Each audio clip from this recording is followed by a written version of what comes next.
Од недела ние се случи, значи случката беше понеделник во кризниот штаб во Министерството за здравство, веќе активиравме екипи од клиниката за психијатрија, беше присутна и директорката Славица Аршовска, која е многу компетентна и веќе имаме број на кои што можат да се јавуваат и тоа го објавивме како Министерство за здравство.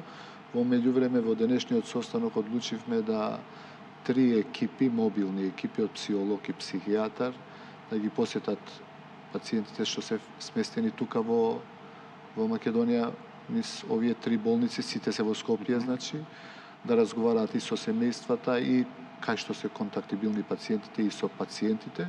Меѓутоа, ваков, да речам, мултидисциплинарен пристап има исто и во Солун и во Софија, таму кај што ги видов. Заменик министерот за здравство беше во Белград, исто ги посети пациентите. Така да веќе се обидуваме максимално што можеме да ги покриеме и да ја одговориме на сите потреби што ќе ги имаат семејствата и пациентите.